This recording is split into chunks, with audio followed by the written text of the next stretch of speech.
চতুর্থ অধ্যায় আসমানি কিতাবসমূহের প্রতি বিশ্বাস, বিকৃতি থেকে কোরআনের সুরক্ষা।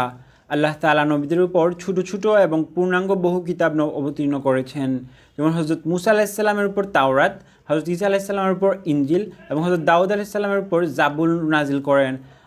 আর কোরআন আল্লাহর এমন কিতাব যার পর আর কোনো কিতাব নাজিল হবে না, তা আমাদের প্রিয় নবী হজরত মুহাম্মদ সাল্লাল্লাহু আলাইহি সাল্লামের উপর নাজিল করা হয়েছে, যার পরে আর কোনো নবী নেই।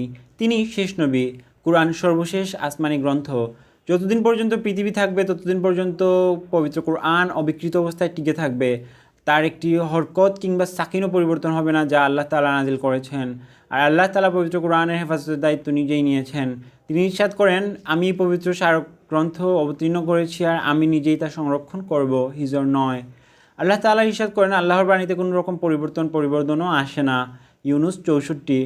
ইরশাদ হচ্ছে, আর এটা সম্মানিত কিতাব যা সামনের দিক থেকে কিংবা পিছনের দিক থেকে বাতিল প্রবেশ করতে পারে না, প্রশংসিত প্রজ্ঞাময় আল্লাহর পক্ষ থেকে অবতীর্ণ। ফুসসিলাত 42।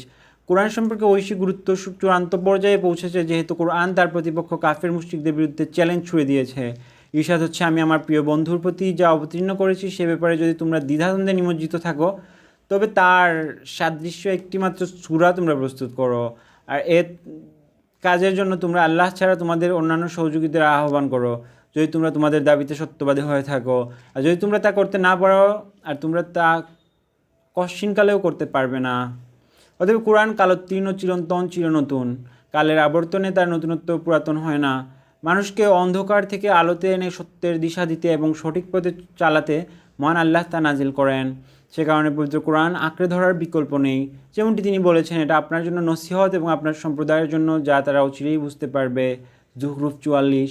রাসূলুল্লাহ সাল্লাল্লাহু আলাইহি ওয়াসাল্লাম ইরশাদ করেন, আমি তোমাদের মাঝে দুটি জিনিস রেখে যাচ্ছি, যতক্ষণ পর্যন্ত তোমরা তা দৃঢ়ভাবে আঁকড়ে ধরবে ততক্ষণ পর্যন্ত তোমরা কখনও পথভ্রষ্ট হবে না। আর তা হচ্ছে আল্লাহর কিতাব এবং তার রাসূল সাল্লাল্লাহু আলাইহি ওয়াসাল্লামের সুন্নাহ।